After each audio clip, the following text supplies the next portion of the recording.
Hi, you're listening to Impact, Diálogos, a podcast on Brazilian contemporary politics, populism, and conspiracy theory.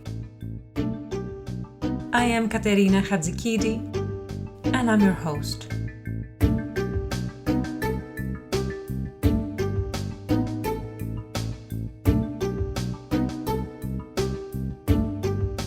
In this episode, I speak with Letícia Cesarino. Letícia is Associate Professor of Anthropology at the Federal University of Santa Catarina in Florianopolis, Brazil. She holds a Ph.D. from the University of California at Berkeley and is currently working on the contemporary co-emergences between digital media, populist politics, post-truth, and neoliberal rationalities. In this episode of Impact Diálogos, Letícia will speak about her digital ethnographic work on Bolsonarism, populism, and conspiracy theories. Letícia has proposed the term digital populism to describe the watershed phenomenon that enabled a digitally mediated construction of political hegemony. Analyzing digital content circulating in pro-Bolsonaro WhatsApp groups, she suggested that the friend-enemy binary structured the logic of Bolsonaro's 2018 presidential campaign. I asked her to tell me more about the concept of digital populism, about who or what was the enemy for Bolsonaro supporters, and what did this enemy represent. I use the term digital populism to talk about this structural convergence between the dynamics of populist mobilization and the dynamics of digital media. By populism here, I mean basically Ernesto Laclau's structural theory of populism in the book on populist reason. And on this book, he describes populism as a kind of discourse that creates this public called the people around this figure of the leader. And it has two main discursive axes.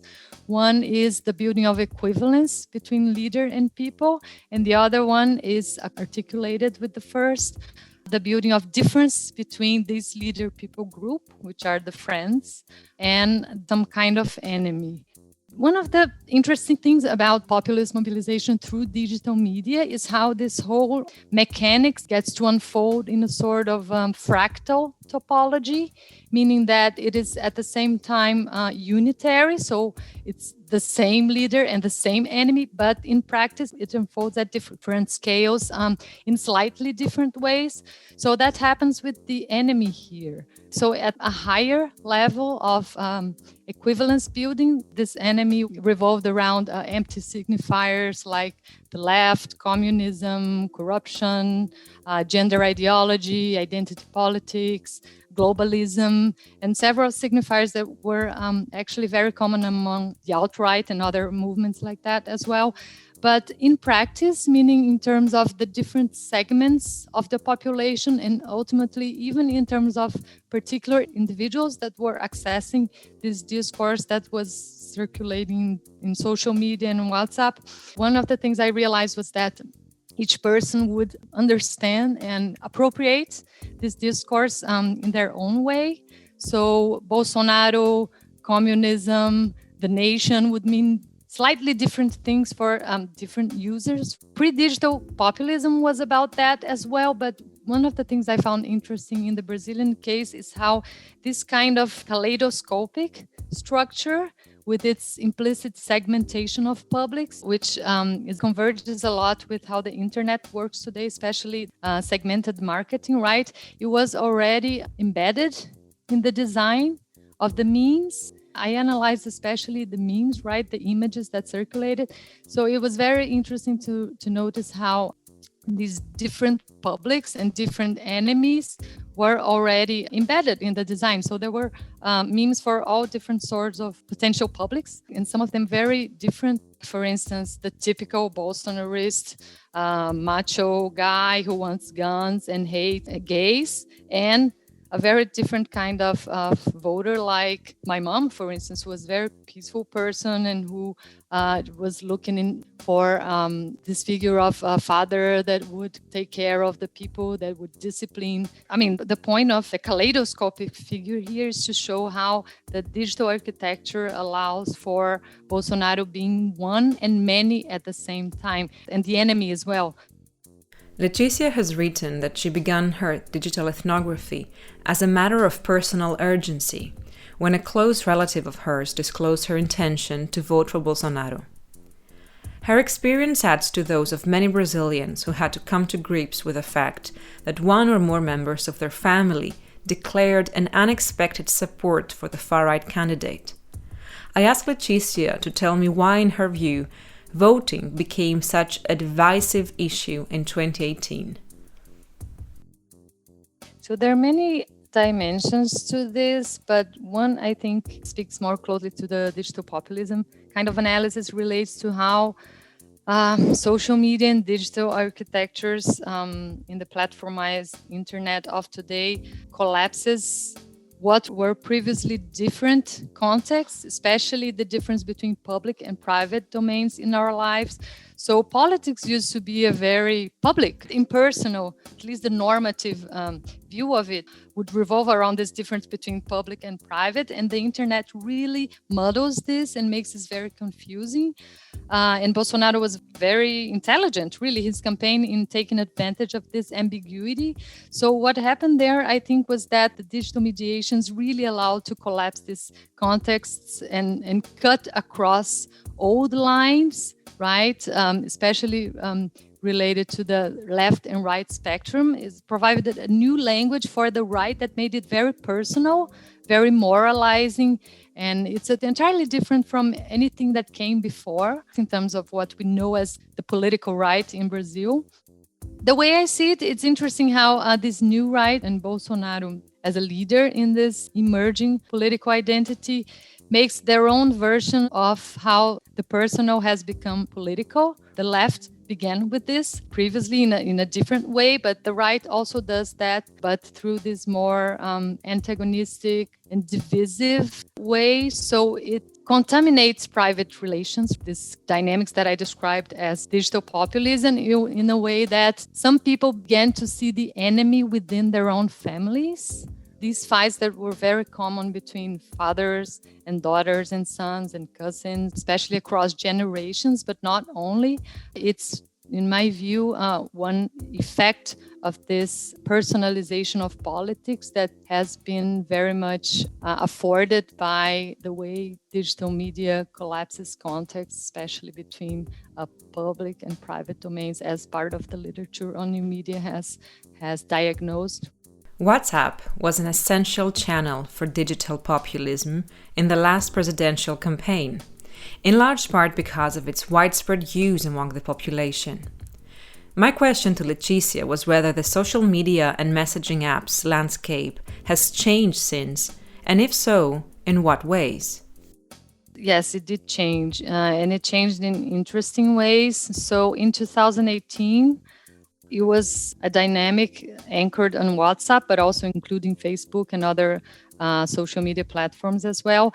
So the point there was that this populist mechanics was to make the group grow. Bolsonaro was able to grow its base and embrace a lot of different segments of the population, like on the political right, like the lavajatistas, anti-corruption, anti-workers' party movements that were not necessarily from the conservative right that Bolsonaro really represents. So, and it was even able to embrace more ambiguous kinds of voters that were not even left nor right, but it was able to throw this very wide net, right, the kind of discourse he circulated during the campaign in 2018.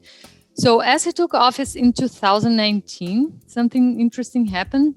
It was almost as if the same populist mechanics was turned inwards. So Bolsonarism in government started to shed some of its outer layers, right? So part of the military eventually left. the lavajatistas and Sérgio Moro, the Minister of Justice, eventually left in the beginning of last year, and other allies, right, that were together with him in 2018, that didn't really comply to the core of Bolsonarism, which is very conservative, very militarized. So they eventually left, and the strictly Bolsonarist digital landscape actually shrank around late 2019, early 2020. And now it began to grow again during the pandemic, but in a more ambiguous and different way. The figure of the enemy, for instance, is not that much important. It's still there, but what I notice is more common is how he tries to keep the level of informational ambiguity very high. So he's been doing now during the pandemic what I call discursive hedging, because he plays narratively in very different fronts about the vaccine, around the virus, around the measures to treat and prevent the vaccine. So he's very contradictory sometimes. He keeps this informational environment very chaotic. He has a lot of leverage to escape responsibilization for the 200,000 deaths that we see and counting. And at the same time, he is occasionally able to take credit for things that he didn't do. Several fake news stories and conspiracy theories circulated on pro-Bolsonaro WhatsApp groups during the 2018 presidential campaign. I asked Letícia to mention some of the most influential ones. Yeah, there were many, and multiple and very different, targeted to different publics, right, as I mentioned. But perhaps I could talk about some of the really broadest and most popular ones at the time. So maybe the first one was the gay kit. It's not exactly a conspiracy theory, but it's a lie that became truth for his followers, or a frame through which people came to see what the left was, what the actions of the left were, and what the left would do should they gain the elections. So the gay kit was basically an empty signifier that convinced people that if the left or the Workers' Party won the election, they would implement what they call gender ideology policies, that children would be taught to choose their own gender and would be taught about sex and masturbation in schools, things like that. So that was very, very influential, and it drew a lot of people who were not necessarily right-wing, but who were concerned about the sexualization of children and all that. The second one I would underscore was in the aftermath of the knife attack that he suffered in early September. So a lot of conspiratorial narratives circulated around that as well, that the guy who stabbed him was paid by the Workers' Party, or there were some kind of international influence around that as well, and especially the notion that that could happen again. So the enemy in this more conspiratory kind of narratives was very important, that it should act as an imminent threat. So it's not just that this enemy exists, that is about to do something that would ruin Brazil. And then a third one that I found very interesting, and just a few days from the final voting, the narrative shifted towards posing the electoral system itself as a threat. So these were the narratives about voting fraud, that the election would be stolen, that the electronic ballots were controlled by Venezuela, or whatever. There was several versions of this, but the interesting thing is that the performative effect of these narratives was that they created, on the eve of the election, this atmosphere of imminent threat and danger that the voters should be alert against, and they were urged to film the ballots and do things like that. So the point was really to keep people mobilized to the very end. And that was the main function, as it were, of these conspiratory narratives during the campaign. Despite the polysemy of the term populism, populist leaders are commonly understood to divide the population between the good and moral people and the evil and unscrupulous elites. Conspiracy theorists similarly construe a worldview where powerful and immoral elites are conniving to protect their interests against those of the unsuspecting population. I asked Letícia In what ways, if at all, populism and conspiracy theories come together in the official and unofficial digital campaign content she analyzed? I find this convergence and these analogies between the dynamics of populist mobilization and conspiratorial thinking and theories online very interesting, because on the one hand, there is this convergence of actual content, right? So some of the narratives that Bolsonaro and the alt-right, for instance, used to mobilize are also present in conspiracy theories that don't necessarily have this political dimension as explicit. For instance, all the talk about globalism, about the New World Order, about George Soros and his ties with whatever, China or global communism. Brazil has its own version of deep state theories as well. So the contents repeat, but also what I found interesting was that the mechanics is very similar at some points, especially the kind of inversions that both populist mobilization and conspiracy theories realize they do, right? When people get into that framing, usually it's a kind of conversion. So in the case of Bolsonarism, for instance, Bolsonaro was showing them what real politics is and the whole political system that they were living in for the past 30 years. It was all a theater because everyone was from the same group, like the QAnon theories about Democrats and Republicans, for instance, that there was this deal so they could run the country and pretend that they're political oppositions, but in fact, they were one big system, and Bolsonaro was the guy that was coming from outside of the system to purify the country from its corruption, etc. These inversions happen as this conversion happened, right? The red pill, as people sometimes would call it in internet cultures. When people are red pilled, they come to see what was truth as lies, as deceit. So people become elite. And there are all these sort of inversions that happen in both cases, both populism and conspiracy theories. In her work, Letícia discusses the apparent paradox of Bolsonaro's campaign attracting women voters shortly after the massive nationwide anti-Bolsonaro street demonstrations that had a feminist articulation using the hashtag Ele não, not him.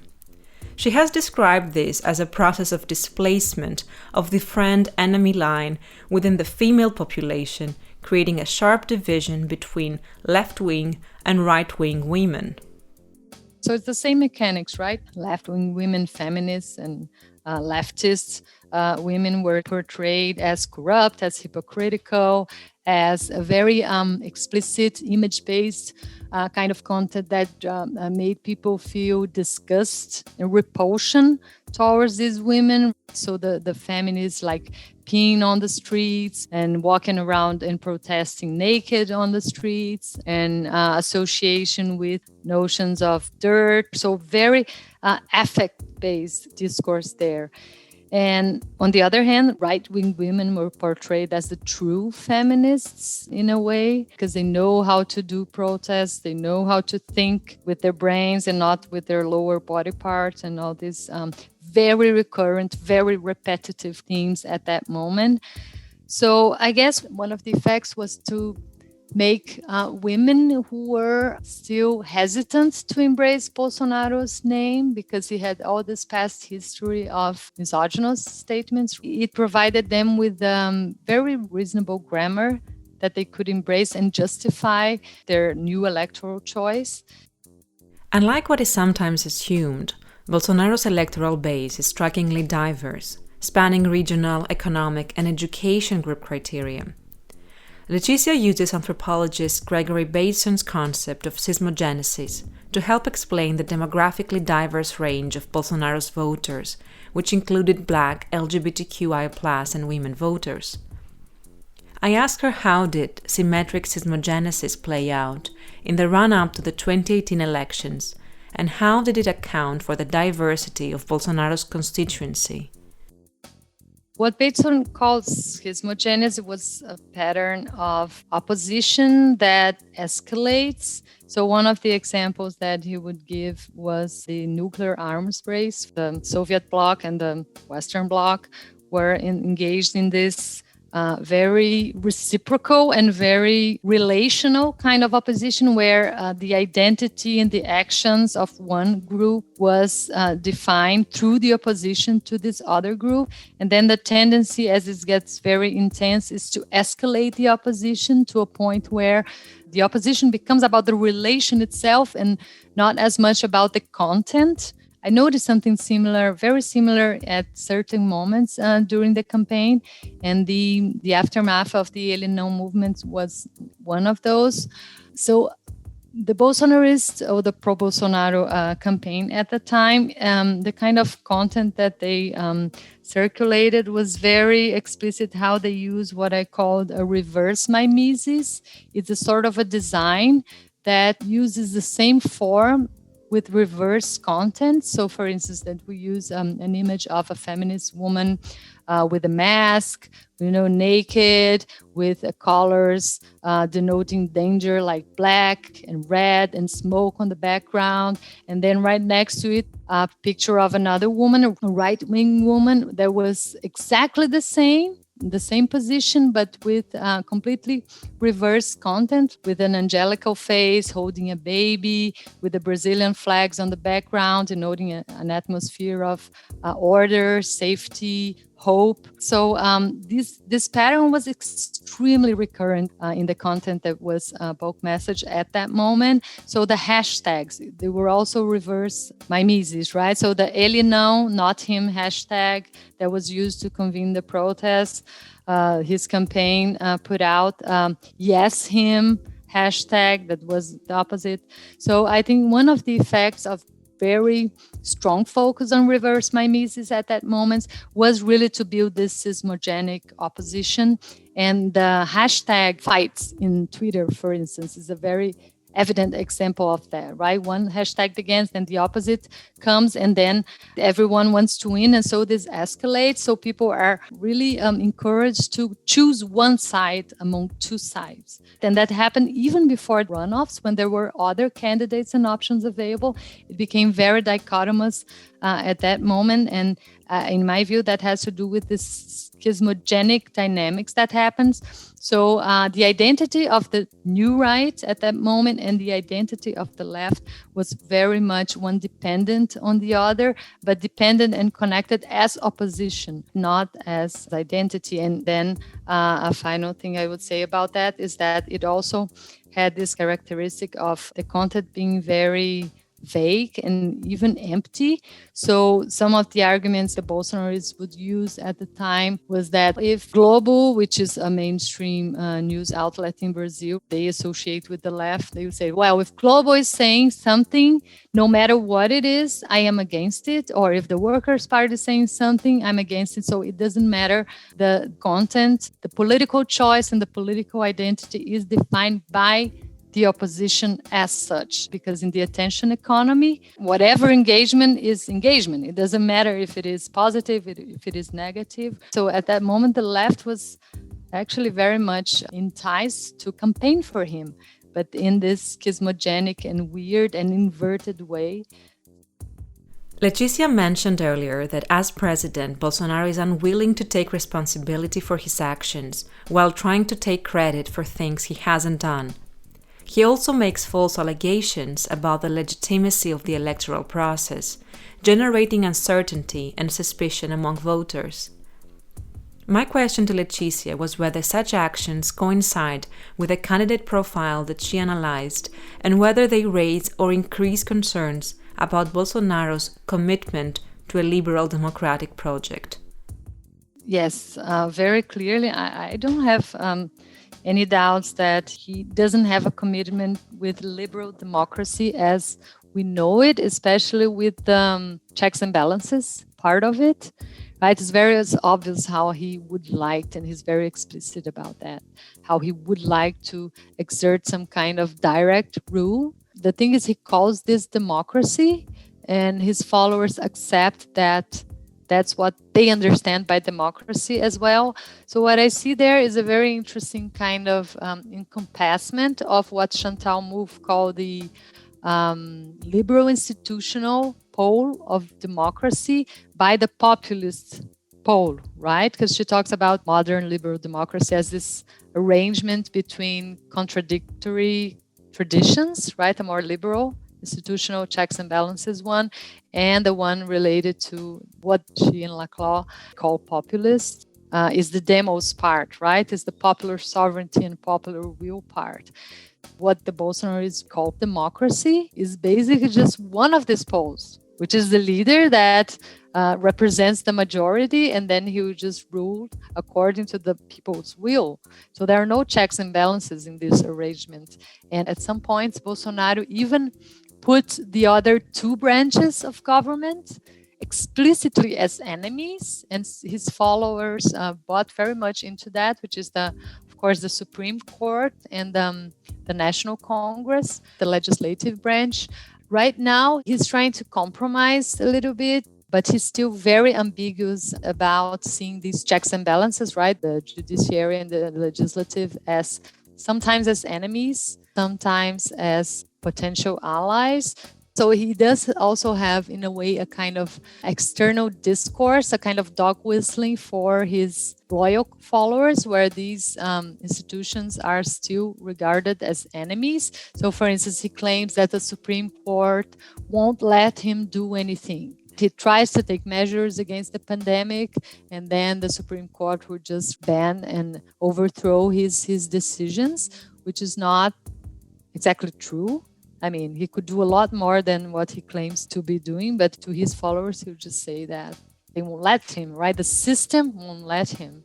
So the potential for, I don't want to say development of a fascist kind of government, but there is at least a sense in which he very clearly has no commitments with the sharing power part of liberal democracy, for sure. Our conversation with Letícia took place before former President Luiz Inácio Lula da Silva regained his political rights and being eligible again to run for president in 2022. With this in mind, my final question to Letícia was about the ways in which digital electoral campaigns in 2022 may differ from those of 2018. That's the question everyone is asking.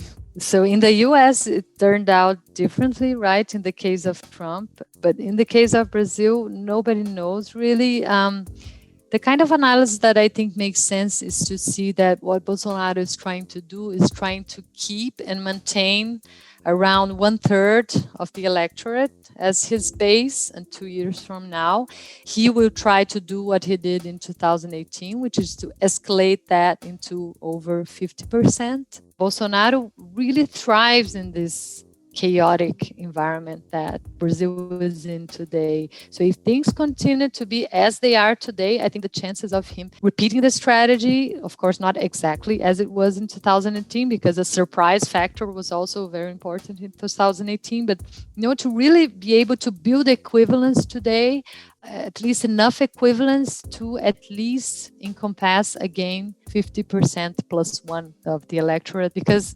his approval rates is not as bad actually. It hovers around 30-40%, even more in some polls. So people are not letting go of him, and I think they only will let go of him when there is a visible face, visible opponent that is convincing. But anyway, I hope until then things get better in this political horizon for 2022. This was an episode of Impact, Diálogos.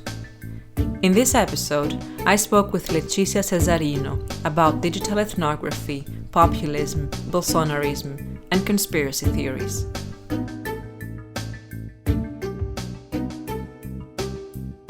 Impact Diálogos is an original production that is part of the ERC-funded PACT, Populism and Conspiracy Theory project at the University of Tübingen, Germany.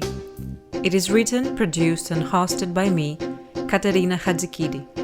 Sound design and mixing by Ignacio Albornoz Farinha. Special thanks to Steffi da Silva, Yul Ko and Michael Buter. Thank you for listening. See you next time.